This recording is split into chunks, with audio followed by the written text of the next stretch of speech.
오늘은 우리 총회가 제정한 이단 경계주일입니다.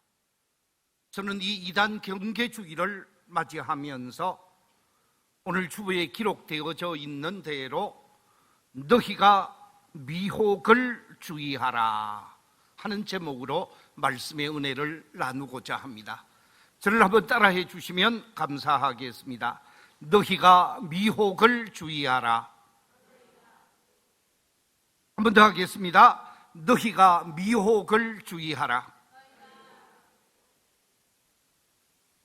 이 아침 하나님 앞에 나와 예배하는 우리 모든 성도들이 이 마지막 시대를 살아가면서 미혹에, 유혹에 넘어가는 자가 아니라 바른 믿음의 길을 걸으면서 하나님께 영광을 돌리고 하나님을 기쁘시게 할 수 있는 복 있는 믿음의 사람들이 다 되시기를 우리 주님의 이름으로 축원합니다. 오늘 본문 5절에 보면 예수님께서 이렇게 말씀하고 있습니다. 예수께서 이러시되 너희가 사람의 미혹을 받지 않도록 주의하라. 사람의 미혹을 받지 않도록 주의하라고 말씀하고 있습니다. 뿐만 아니라 6절에도 보면 이렇게 말씀하고 있습니다. 많은 사람이 내 이름으로 와서 이르되 내가 그라하여 내가 재림의 예수라 하여 많은 사람을 뭐하리라? 미혹하리라 그랬습니다. 마지막 시대, 종말 시대, 이 종말적 시대 속에서 많은 사람이 우리 성도들을 미혹하게 되어진다라는 것입니다. 올바른 믿음의 길을 걸어가고 있고 정통신앙을 가지고 있는 우리 그리스도인들을 잘못된 길로, 그릇된 길로 사이비 집단으로, 이단 집단으로 미혹하는 손길들이 많이 있을 것이라는 것이지요. 그래서 미혹을 주의하라 라고 말씀하고 있습니다. 자, 그렇다고 하면 미혹이 무엇일까요? 이 미혹이라고 하는 말을 헬라 원어에 보면 엑사파티오라는 단어를 쓰고 있는데 이 엑사파티오라고 하는 단어의 속뜻은 속이다, 기만하다, 유혹하다, 현혹하다, 오해하게 만들다 등등의 의미를 가지고 있습니다. 사이비 집단이, 이단들이 우리를 찾아와서 아주 혼란스럽게 만들고 아주 바르지 못한 길로 이끌어서 그릇된 삶을 살게 한다는 거예요. 신학적인 측면에 있어서 미혹이라고 하는 말은 확실한 근거가 없는 말로 올바른 판단을 흐리게 해서 그릇된 길을 걷고 엉뚱한 일을 하게 하는 것, 그것이 바로 미혹이라고 설명하고 있습니다. 그렇습니다. 잘못된 정보, 거짓된 정보로 성도들을 꼬이고 혼미케 해서 바른 판단을 하지 못하게 되어지므로 가지 말아야 할 잘못된 길로 이끄는 것을 미혹이라고 합니다. 이 같은 미혹의 현상이 마지막 시대가 다가오면 다가올수록 미혹하는 자들이 많아진다라는 거지요. 그래서 성경은 우리를 향하여 미혹을 조심할 것을 강조하고 있는데 요즘 우리 밀양에도 보니까 완전히 이단들이, 사이비 집단들이 판을 치고 있어요. 코로나19 상황 속에서 우리 정통교회는 좀 잠잠하게 있는데 이들은 더 설치더라고요. 제가 일부 예배 때도 말씀을 드렸습니다마는 지난해 어떤 사람이 저를 찾아왔어요. 찾아와서 자신이 목사라는 거예요. 그러면서 팜플렛을 가지고 와서 국제 컨퍼런스가 있는데 목사님 여기 한번 가시시오 그러면서 자신이 목사라는 거예요. 이상하다. 내가 잘 모르는 목사가 저를 찾아와서 국제 컨퍼런스에 참여하면 어떻게 했느냐고. 그래서 확인을 해보니까 이 사람이 구원파 목사였던 거예요. 구원파 목사가 저를 찾아와가지고 컨퍼런스에 참여해달라고 팜플렛을 갖다 주더라니까요. 깜짝 놀랐어요. 한두 번이 아닙니다만은 차 위에, 차를 세워놓으면 차 위에 이단들의 전단지가 여러 번 꽂혀 있는 것을 보았습니다. 편지가 옵니다. 편지가 오는데 담임 목사에게 보내는 편지 속에 보면 신천지에서 편지를 보내고 있어요. 자, 목사한테 이렇게 미혹하는, 이렇게 유혹하는 손길들이 뻗쳐지는데 우리 성도들에게는 얼마나 많이 나타날까? 교패를 붙여 있는 교인 집을 찾아다니면서 얼마나 이단들이 찾아와서 자기들의 이단 사설을 내어놓으면서 미혹하고 유혹하고 있을까? 심히 걱정이 될 수밖에 없습니다. 그래서 우리 총회에서는 이단 경계주의를 정해놓고 이단을 경계하면서 올바른 신앙의 길을 걸어갈 것을 촉구할 수 있도록 이단 경계주의를 지키게 되어지는데, 이단으로부터 자신을 보호하고 이단으로부터 미혹되지 않는 길이 어디에 있는가? 오늘 저는 세 가지를 말씀드리면서 함께 은혜를 나누고자 합니다.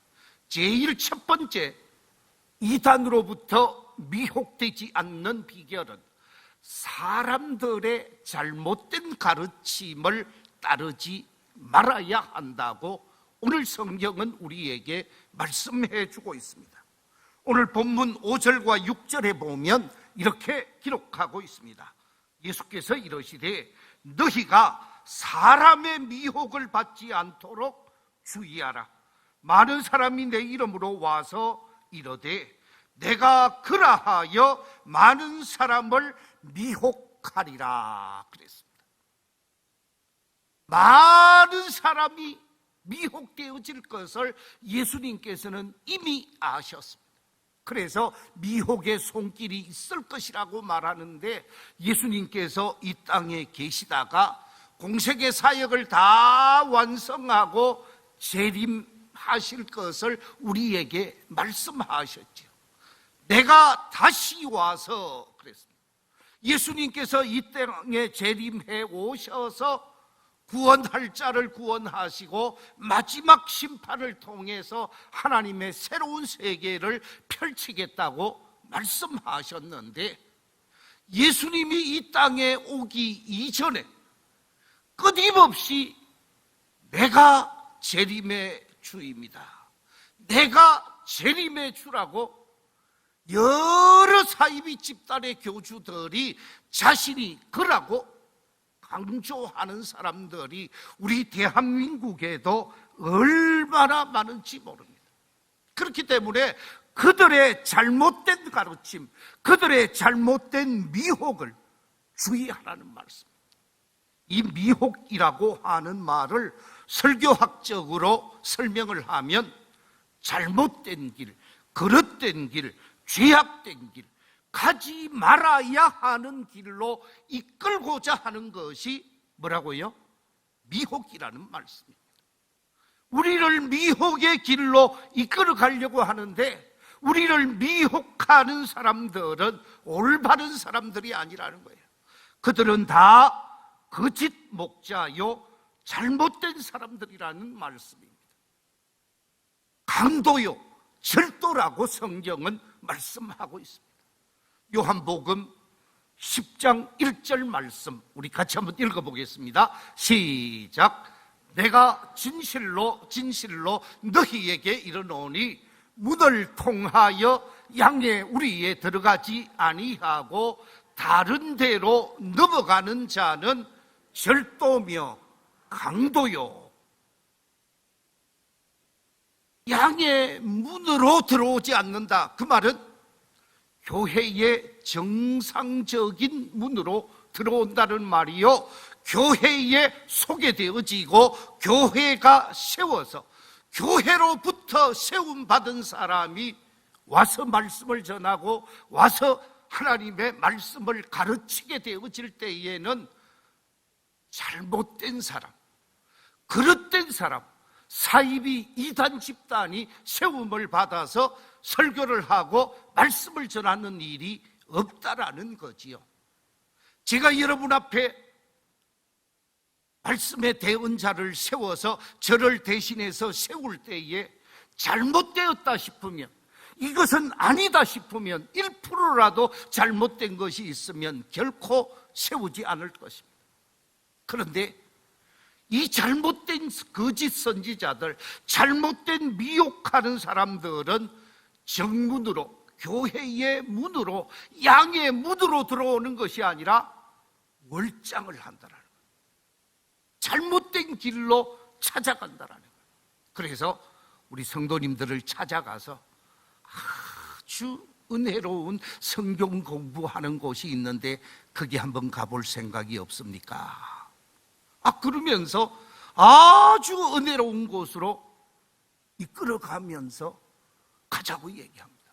이것이 잘못된 사람들의 가르침이요, 잘못된 사람들의 미혹이라는 거예요.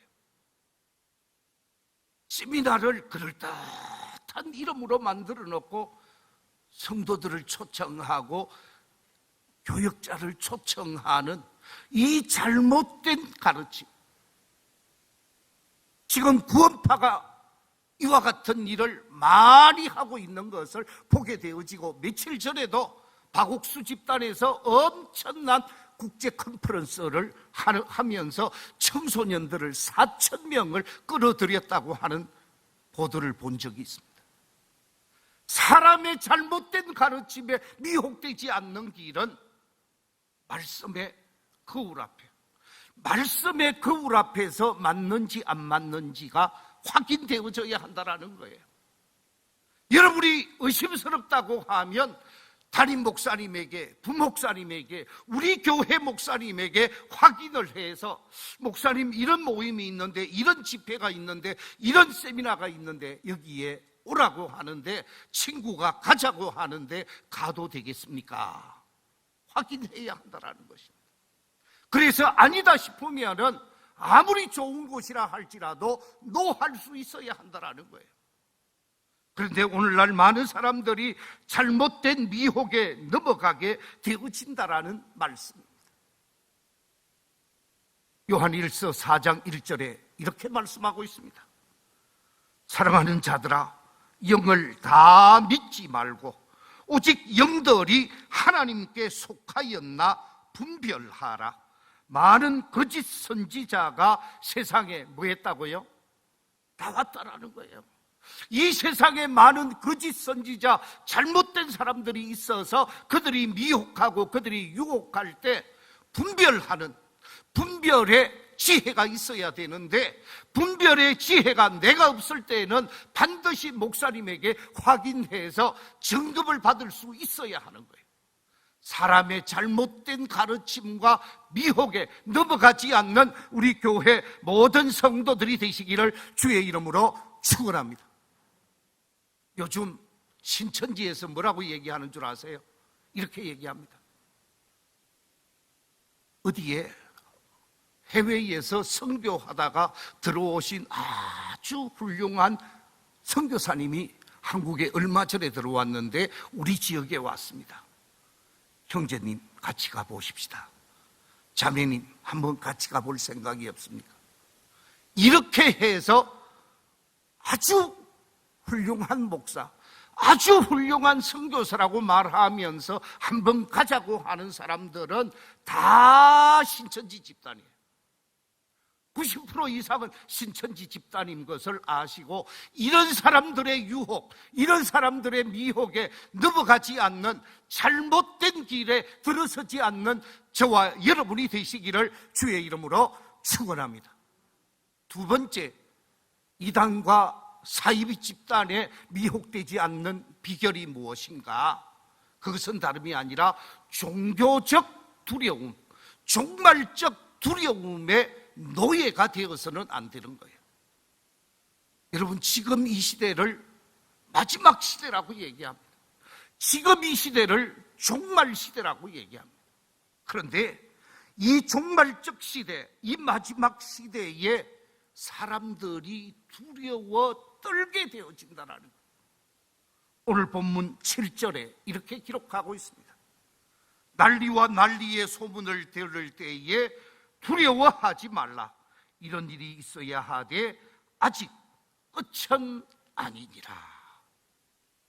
마지막 시대에 내가 구원 얻지 못하면 어떡하지? 마지막 시대에 내가 버림받으면 어떡하지? 마지막 시대에 내가 주님으로부터 외면당하면 어떡하지? 두려움에 사로잡히는 자들이 있더라. 이 종교적 두려움에 사로잡혀서 아주 힘들어하는 사람들이 많이 있습니다. 그런데 하나님의 말씀인 성경은 이와 같은 종말적 두려움에 사로잡혀서 아니 될 것을 말씀하시면서 이 종말적 두려움, 종교적 두려움에 사로잡히게 되면 지푸라기라도 잡으려고 하거든요.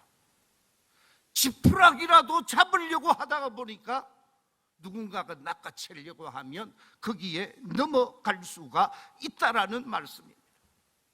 그렇습니다. 오늘 본문 7절 제일 마지막 부분에 보면 이런 일이 있어야 하되 뭐가 아니라고요? 끝은 아니니라. 아직 끝이 아니라고 표현하고 있습니다. 또한 8절 마지막 부분에 보면 이는 무엇의 시작이라고요? 재난의 시작에 불과한 것이라는 거예요.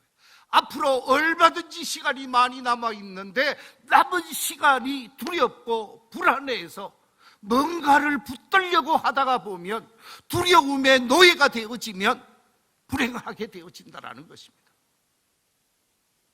사실 우리가 현대를 살아가다 보면 심각한 스트레스를 받게 되어지죠. 저는 심리학을 공부한 사람으로서 이 억압된 스트레스, 심각한 스트레스는 심지어 자살에 이르게 하는 현상을 제가 공부하면서 많이 보았습니다. 우리에게 가장 심각한 스트레스를 안겨주는 대표적인 심각한 스트레스의 요인이 무엇이냐? 일반 사회심리학에서 몇 가지를 소개하고 있는데 그 중에 대표적인 몇 가지를 소개하면 첫째는 좌절감이라고 합니다.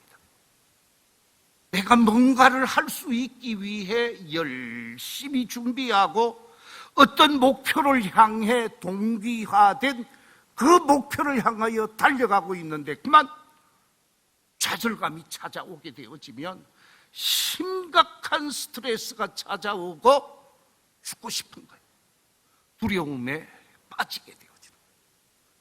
이런 좌절감뿐만 아니라 심각한 스트레스를 우리에게 가져오게 하는 것이 압박감이라는 거예요. 내가 공부를 누구보다도 잘해야 되는데, 내가 누구보다도 좋은 학교 가야 되는데, 내가 이 회사에서 누구보다도 앞서야 되는데, 그러면서 학교에서의 경쟁, 직장에서의 경쟁, 사회에서의 경쟁, 그 속에서 1등을 해야 되고 그 속에서 최고가 되어야 되고 그 속에서 능력을 발휘해야 된다라고 하는 이런 압박감이 밀려오게 되어질 때 심각한 스트레스가 쌓이게 되어지죠.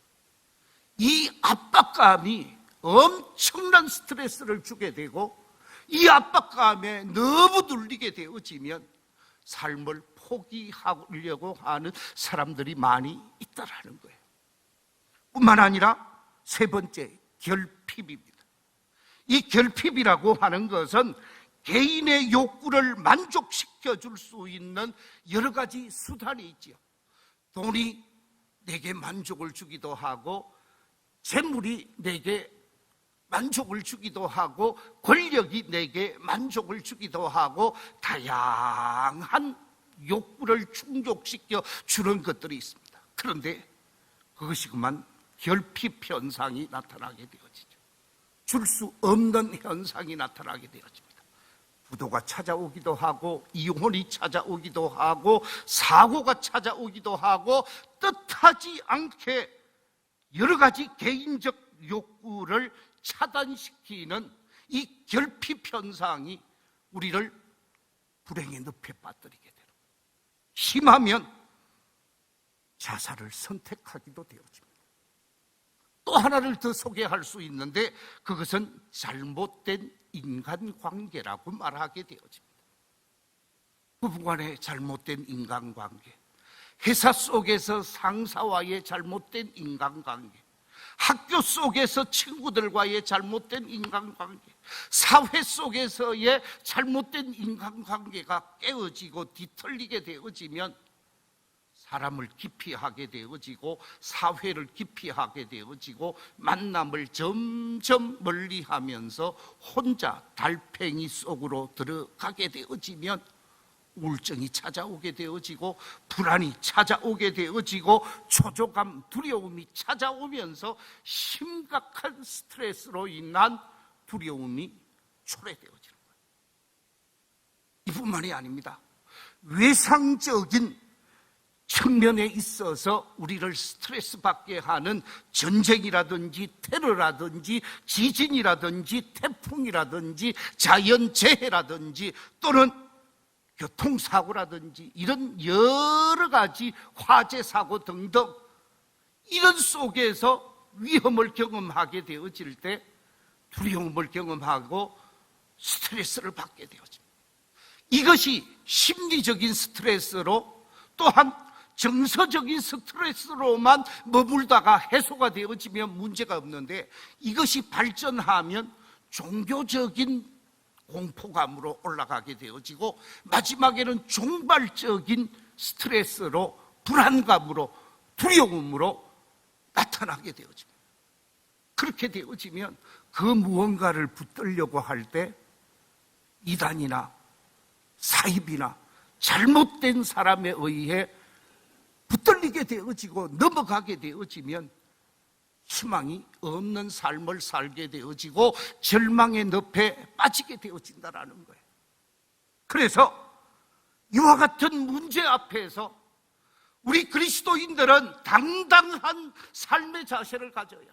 오늘 말씀하신 것처럼 두려워하지 말라고 말씀하신 말씀 속에는 누가 책임져 주느냐? 하나님이 책임져 주시겠다라는 거예요. 하나님이 함께 해 주시겠다라는 거예요.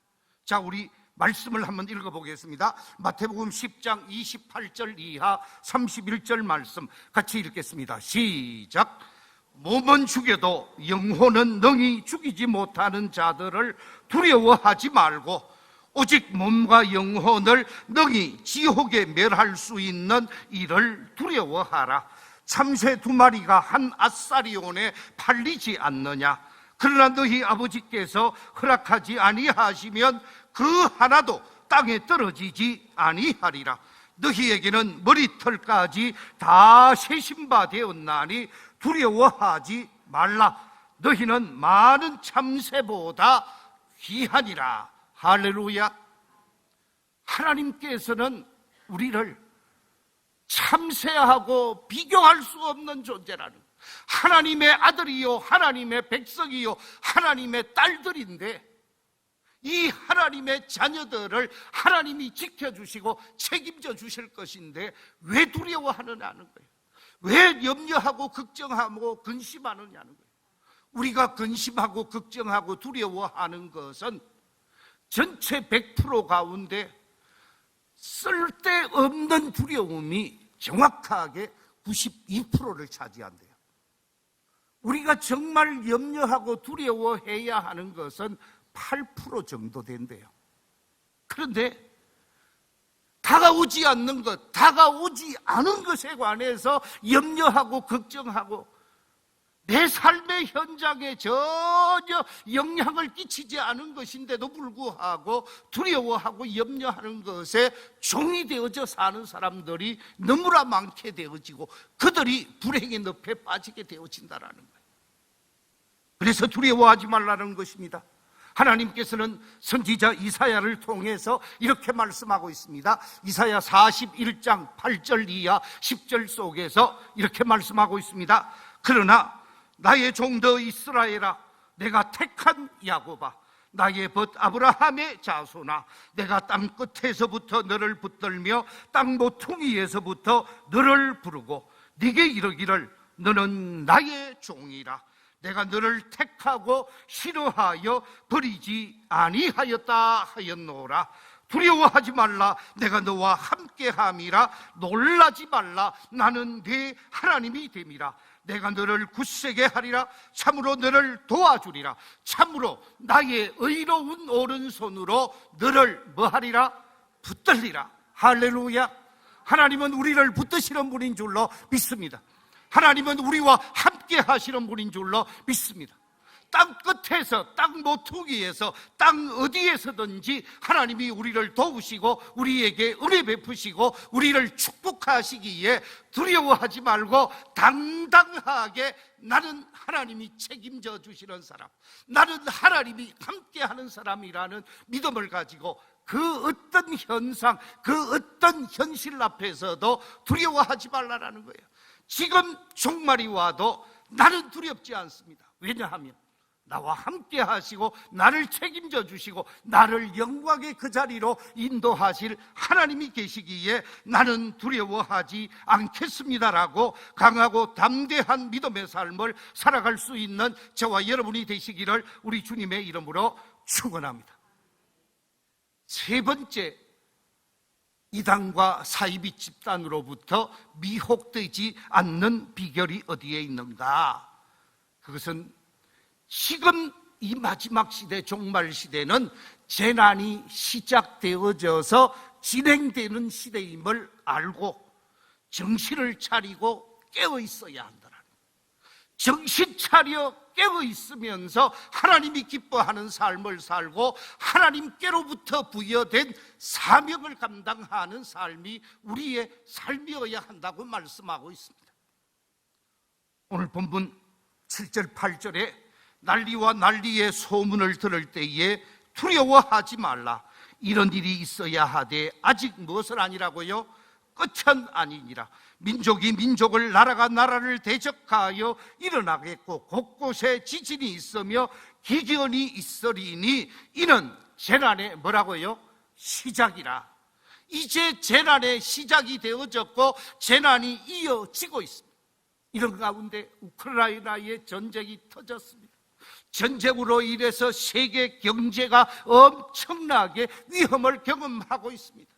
세계 도처에 전혀 볼 수 없었던 화재 사건이 여기서도 화재, 저기서도 화재, 유럽 사회, 아프리카, 미국 사회, 전 세계 속에 지금 막 화재로 난리를 치고 있습니다. 이런 현실 앞에서 두려워 떨 이유도 없고, 재난이 나타나고 원치 않는 어려운 일들이 나타나면서 재난이 이어지고 있고 종말이 이어지고 있고 주님이 이 땅에 다시 오실 때가 되었구나. 정신을 차리고 깨어 있으면서 감당해야 할 사명을 내가 더 열심히, 더 아름답게, 더 신실하게 감당해야 되겠구나. 이런 자세가 필요하다는 말씀입니다. 하나님의 말씀인 성경 속에서 우리를 향하여 강조하고 있는 말씀이 바로 마가복음 13장 33절 34절에 이렇게 말씀하고 있습니다. 주의하라, 깨어 있으라. 그때가 언제인지 알지 못함이라. 가령 사람이 집을 떠나 타국으로 갈 때에 그 종들에게 권한을 주어 각각 사물을 맡기며 문지기에게 깨어 있으라 명함과 같으니, 그러므로 깨어 있으라. 집주인이 언제 올런지, 혹 저물 때일런지, 밤중일런지, 다굴 때일런지, 새벽일런지 너희가 알지 못함이라. 그가 호련히 와서 너희가 자는 것을 뭐하지 않도록 하라?